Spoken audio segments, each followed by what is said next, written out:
โอ้วันแห่งความสุขหัวข้อในมื้อนี้แมนต้องตัดสินใจหรือต้องกลับใจต้องตัดสินใจหรือต้องกลับใจในมาระโกบทที่1ข้อ15ทรงกล่าวว่าพระองค์กล่าวว่าเวลาที่ได้กำหนดไว้มาถึงแล้วและราชอาณาจักรของพระเจ้าก็มาใกล้แล้วจงถิ่มใจเก่าเอาใจใหม่และเชื่อในข่าวประเสริฐดร.โทเซอร์กล่าวว่าความเชื่อเป็นของขวัญจากพระเจ้าในฝ่ายวิญญาณและบ่เกี่ยวข้องใดๆกับจิตใต้สำนึกผิดชอบของพวกเขาเองความเชื่อคือความอัศจรรย์คือที่พระเจ้าประทานให้เฮาเพื่อจะสามารถวางใจพระบุตรของพระองค์ได้พระคัมภีร์บ่ได้บอกมนุษย์ว่า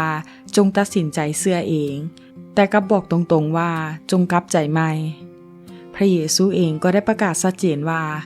ราชอาณาจักรของพระเจ้าก็มาใกล้แล้วจงถิ่มใจเก่าเอาใจใหม่และเชื่อในข่าวประเสริฐแล้วท่านจะตัดสินใจหรือว่าจะกลับใจใหม่การมีความเชื่อในพระเจ้าบ่ได้ขึ้นอยู่กับการตัดสินใจของตนเองในเอเฟโซบทที่2ข้อ1ทรงกล่าวว่าพวกเจ้าได้ตายแล้วฝ่ายวิญญาณก็ย้อนพวกเจ้าบ่เชื่อฟังและเฮ็ดบาปนานาประการผู้ที่ตายแล้วจะบ่สามารถรับรู้อันใดได้เลย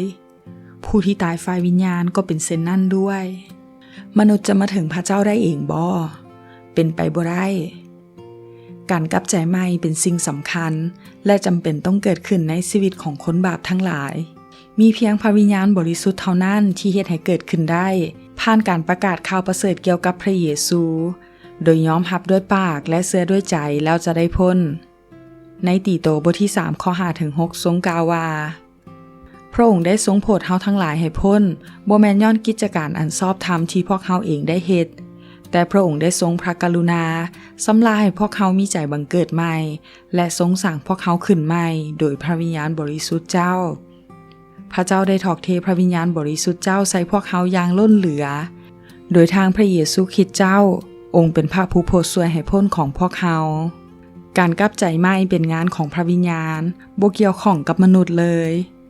ฉะนั้นอย่าไปเล็งคนให้เกิดถ้ายังบ่ถึงเวลาและเห็นพระวิญญาณของพระเจ้าทำงานวันนี้จงฟังประกาศว่าแต่ละคนในพวกทานต้องถิ่มใจเก่าเอาใจใหม่